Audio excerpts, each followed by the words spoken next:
गांव सुंदरपुर में एक औरत रहती थी। उसका नाम था गंगा। उसका पति खेती करता था। एक शाम जब वह घर आया तो बोला, गंगा, इस बार फसल अच्छी नहीं हुई। हमें बहुत सोच समझ कर खर्चा करना होगा। गंगा के दो छोटे बच्चे थे। वह नहीं चाहती थी कि उनकी पढ़ाई में कोई भी रुकावट आए। गांव भर में गंगा के हाथ का खाना मशहूर था।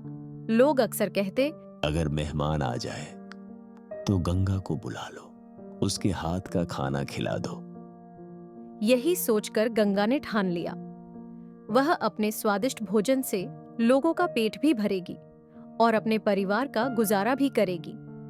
हर सुबह वह 4 बजे उठ जाती, सब्जी और दूध लाती, फिर लकड़ी के चूल्हे पर दाल चावल सब्जी और रोटी बनती। हर डिब्बे में वह एक रोटी ज्यादा रख देती, कभी अचार तो कभी गुड़ का छोटा टुकड़ा रख देती।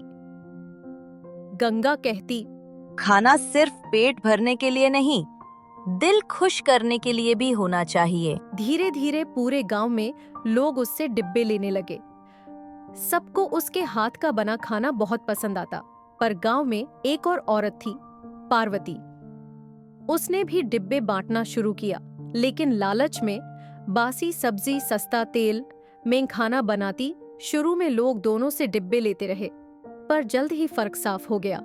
सब बोले, पार्वती का खाना तो पैसों की बर्बादी है। गंगा का खाना ही असली घर का स्वाद है। गंगा की ईमानदारी जीत गई। पार्वती का काम धीरे धीरे बंद हो गया। फिर एक साल गांव में बाढ़ आ गई, खेत डूब गए, रोजी रोटी ठप हो गई, लोगों ने डिब्बे लेना छोड़ दिया। तब गंगा ने सोचा, अगर मैं भी डिब्बे बंद कर दूंगी तो लोग भूखे रह जाएंगे। उसने कुछ दिन बिना पैसे लिए ही भोजन बांटा। बाद में हालात सुधरे, सबने उसका कर्ज उतार दिया और उसे और भी इज्जत मिली। एक दिन गंगा बीमार पड़ गई। वह सोच रही थी, अब शायद लोग मेरा साथ छोड़ देंगे। लेकिन पूरा गांव उसके आंगन में आ पहुंचा।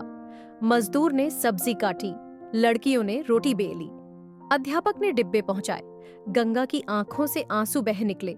उसने कांपती आवाज में कहा, आज सचमुच मेरा गांव ही मेरा परिवार है। गांव का एक लड़का था, मोहन। वह शहर पढ़ने गया। शहर का बासी खाना खाकर उसकी तबीयत बिगड़ गई। लेकिन जब भी गांव से गंगा का डिब्बा पहुंचता, उसकी सेहत ठीक हो जाती। परीक्षा के दिनों में गंगा ने उसके लिए अपने हाथ से खिचड़ी और दही भेजा। उसके बाद से मोहन जब भी गांव लौटता, सबसे पहले गंगा का डिब्बा ही मंगवाता। आज पूरे इलाके में लोग गंगा को कहते हैं, गांव की मेहनती डिब्बे वाली। और सब मानते हैं, गंगा के डिब्बे में सिर्फ स्वाद नहीं, माँ का आशीर्वाद भी बसता है।